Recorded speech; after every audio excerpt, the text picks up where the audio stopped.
Hey guys, in this particular video what I wanted to take a look at was solving problem number 6 on the Exam 1 study guide. And in this problem we have two trains that are leaving at 2 p.m. going in the exact same direction on parallel tracks. One of the things that's very important to realize about this particular example is that this train is going in the easterly direction at 65 miles an hour, and then there's another train that's also going east at 59 miles an hour. So to draw what this is going to start to look like, we're basically going to have a train, we'll label this one A, going east at, we know, 59 miles per hour. We know that there's also another train that's going even faster than that. So in the same amount of time, it's going to go even farther, and it's traveling at 65 miles per hour. And if both of these trains are traveling at the exact same time, we know that this train is going to be traveling at 59 miles per hour for a certain amount of time that's unknown. So we're going to call that t. And then this one is going to be traveling for the same amount of time called t as well. So if we look at this in terms of a distance formula, we know that distance in terms of linear motion is going to be equal to distance is equal to rate or speed times time.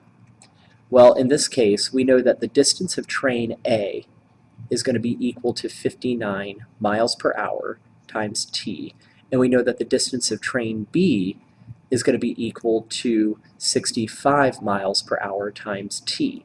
Now what's interesting here though is that what we need to know is when will there be exactly 200 miles apart? Well, remember, to check how far apart two things are, you need to take the distance that one thing is and subtract it from the distance of another thing. So if we think about this, in the same amount of time, which train is going to be traveling farther? We know that train B right here travels farthest.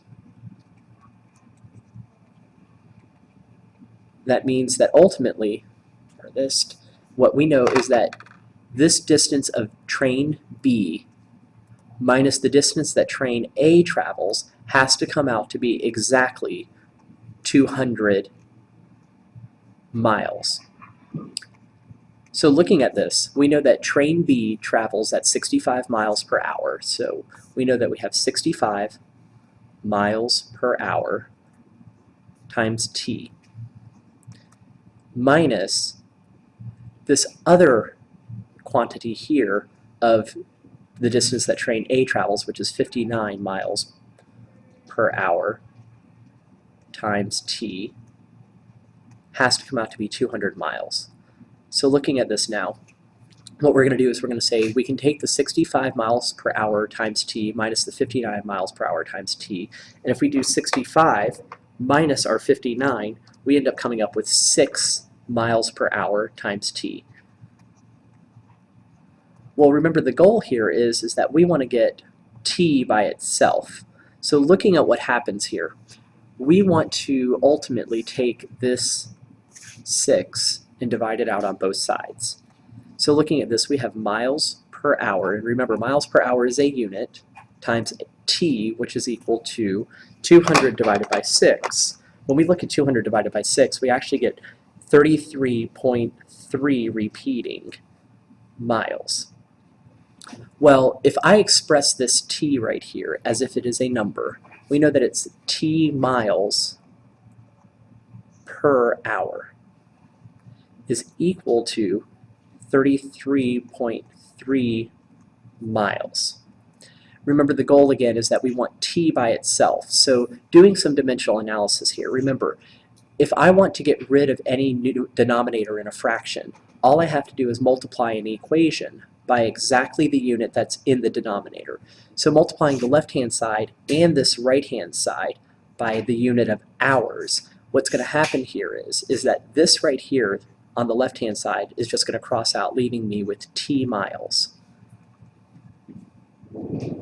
is equal to 33.3 repeating mile hours. Now, that seems a little odd at first, but then remember, we wanted t by itself. So on this left-hand side over here, where I have miles, I can just divide by the miles unit, which means that I'm also going to have to divide by the miles unit over here. Well, this creates a fraction that has both the miles unit in the denominator and in the numerator. So what actually ends up happening over here is these miles cancel out these miles here. These miles on the left-hand side also cancel out these miles, leaving us with just the quantity t. So what we end up with is that t is equal to 33.3 repeating hours now. So basically this is saying that t is equal to 33 1/3 hours. So looking at what that means, t is going to take 33 full hours and then 1/3 of an hour, which we know that 1 hour is really just 60 minutes. So if I look at what 1/3 of an hour is here, we know that we're going to get 33 hours and 20 minutes. Well, looking at what time all of this happened, in the original problem it said that the train left at 2 p.m. Well, knowing that a full day is going to be 24 hours, we can say, okay, the one train left at 2 p.m. and if we go 24 hours, that puts us back at 2 p.m. Then I'm going to add another, let's see, we need to get up to 33 hours. So if I go 24 hours and take that 24 hours away from 33 hours, that leaves me another 9 hours right here. So my full 9 hours, if I start at 2, will put me at 11 p.m. But then I also need to worry about these 20 minutes. So if I take this 11 p.m. and add another 20 minutes to it, I know that the trains will be exactly 200 miles apart at 11:20 p.m. And that would be my final answer for this particular problem. Again, if you have any questions, I look forward to seeing you guys tomorrow, and bring your questions and we'll talk about it in class. Thanks.